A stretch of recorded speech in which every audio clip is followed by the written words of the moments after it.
Salam kerahiman.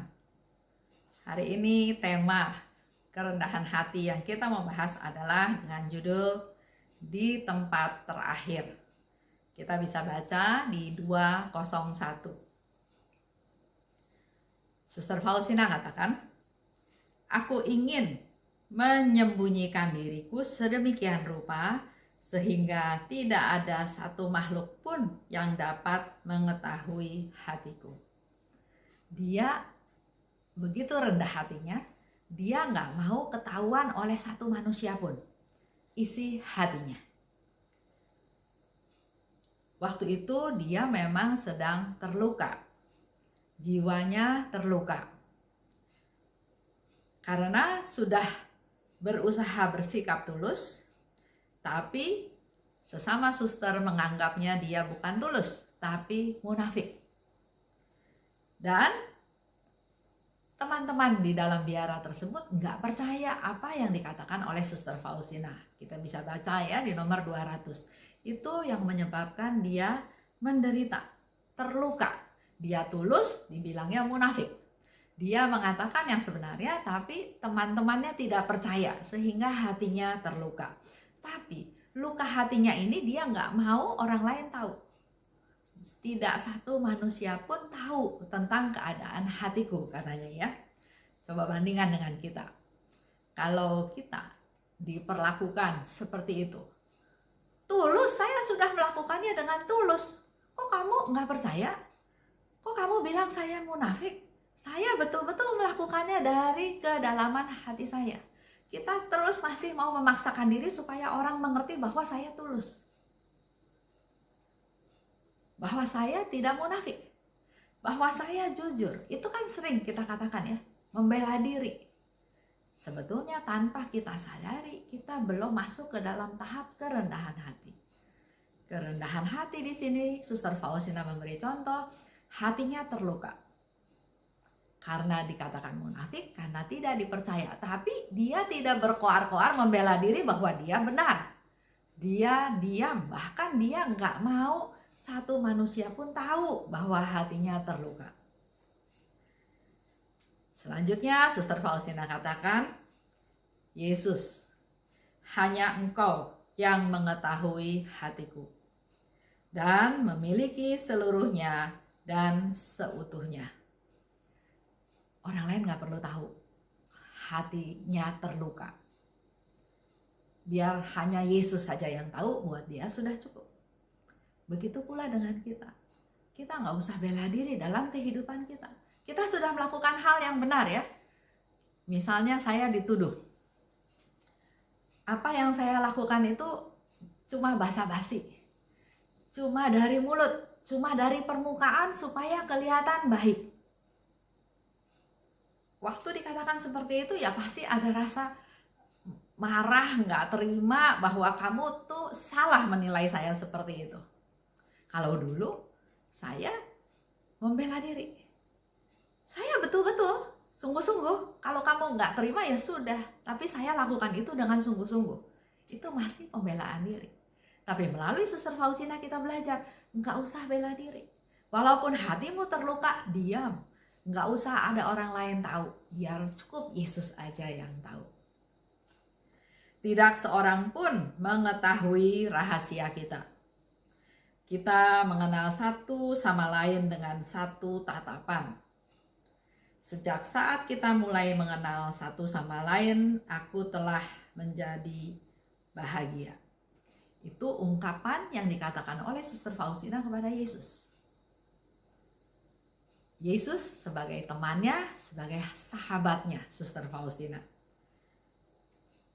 Jadi itulah yang menjadi satu hal yang membuat dia kuat. Dengan satu tatapan, Suster Faustina tahu Yesus mengasihi dia. Dengan satu tatapan, Suster Faustina juga tahu bahwa Yesus tahu hatinya terluka. Dikatakan lebih lanjut, saling mengenal satu sama lain. Suster Faustina tahu Yesus mengasihi dia, dan Yesus juga tahu Suster Faustina mengasihi Yesus. Dan dengan situasi itu aja dikatakan oleh Suster Faustina, aku merasa bahagia. Keagunganmu memenuhi hatiku.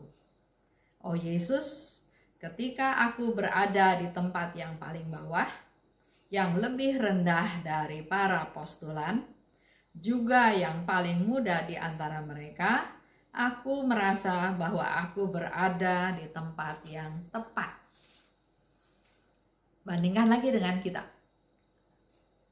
Kita selalu ingin di tempat yang paling bagus, paling depan, paling kelihatan. Dan kadang kita suka merasa berhak duduk di situ. Beda dengan Suster Faustina, justru dia merasa paling nyaman, paling tepat, paling cocok buat dia di tempat yang paling bawah, lebih rendah dari para postulan. Pada waktu itu Suster Faustina sudah jadi suster ya. Juga lebih rendah dari yang paling muda. Mungkin di biara itu ada tingkatan-tingkatannya. Tapi di situ dia katakan, aku merasa bahwa aku berada di tempat yang tepat. Bukan terpaksa duduk di tempat yang rendah, dengan bersungut-sungut, dengan ngomel, dengan marah-marah, tapi justru dia merasa nyaman. Itulah tempatku yang paling tepat. Aku tidak tahu bahwa Tuhan telah menempatkan begitu banyak kebahagiaan di sudut-sudut kecil yang tidak mencolok ini. Nah, pada saat Suster Faustina duduk di tempat yang paling rendah dan dia merasa tempat itu cocok buat dia, justru pada saat itulah dia mengalami kebahagiaan yang Tuhan tempatkan di sudut-sudut kecil yang tidak mencolok tersebut. Waktu saya baca tulisan ini ya, saya bandingkan dengan apa yang saya alami waktu itu di gereja di Bali. Saya pergi ke gereja di Bali pada waktu itu Paskah ya, Paskah. Pasti rame, tempatnya rame dan harus antri, dan waktu itu masih masa pandemi. Jadi ada prokes, ada banyak hal yang harus dilewati. Waktu itu misa memang belum mulai, tapi karena yang datang umatnya banyak sekali, jadi akhirnya saya kebagian duduk di lapangan terbuka. Jadi hanya bisa melihat melalui TV ya, dari jauh. Nah, setelah upacara di depan, terus kemudian masuk ke dalam. Nah, pada waktu masuk ke dalam, umat yang duduk di pelataran parkir di udara terbuka itu dipersilahkan untuk boleh masuk. Jadi kita semua berbondong-bondong masuk. Tetap memperhatikan prokes ya, tapi tetap kita berbondong-bondong masuk ke dalam ruangan-ruangan yang ada di dalam gereja tersebut. Jadi di gereja itu dipasang TV, bukan hanya di lapangan terbuka, tapi ada di aula, juga ada di ruangan tertentu ya, dan kita masuk, diarahkan untuk masuk ke salah satu ruangan tersebut. Waktu saya masuk, juga di ruangan tersebut sudah penuh. Saya tamu kan di sana, jadi saya tidak familiar dengan keadaan gereja tersebut. Tapi terus kemudian saya melihat di sudut kiri depan, di pojok, ada 2 tempat duduk kosong. Jadi saya pergi ke sana, ke di sudut kiri depan ya. Kita di ruangan itu melihat layar TV yang cukup besar. Mula-mula saya berpikir, waduh kok tempatnya di sudut ya. Tapi setelah saya duduk di sana, justru saya menikmati kesendirian saya. Di pojok, nggak banyak orang, setengah menghadap tembok, tapi justru di situ merasakan kebahagiaan atau kelebihan yang nggak saya rasakan di tempat lain.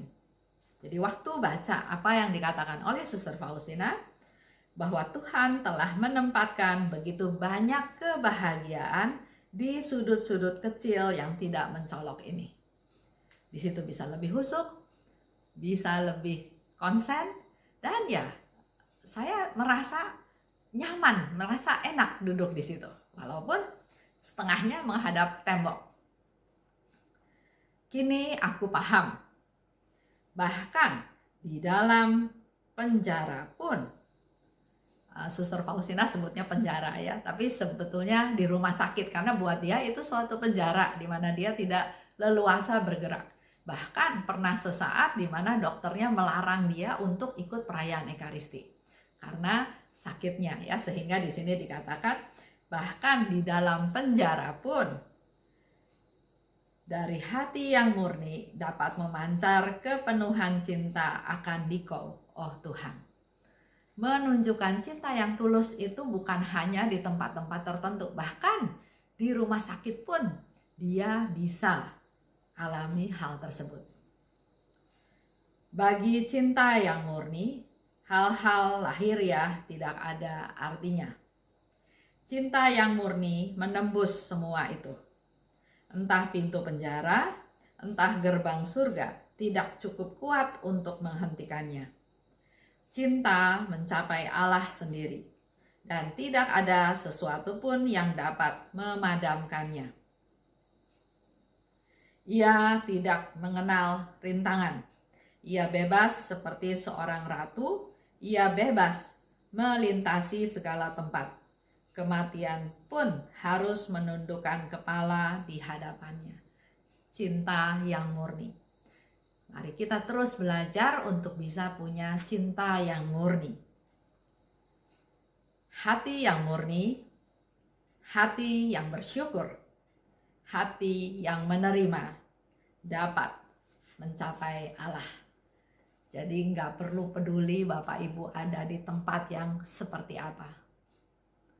Di dalam situasi apapun, dalam masalah apapun, di tempat yang paling rendah pun, asal kita punya hati yang murni, hati yang bersyukur, dan hati yang menerima, maka kita dapat mencapai Allah. Itu aja renungan hari ini.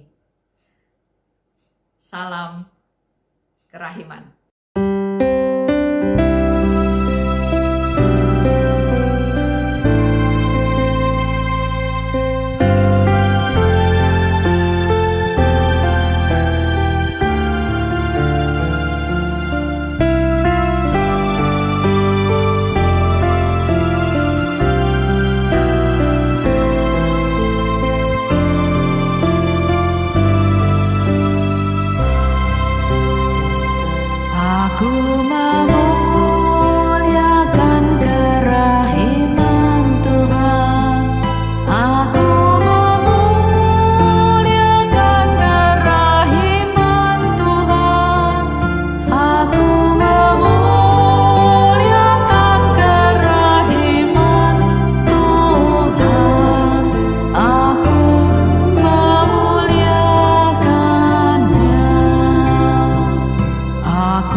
Aku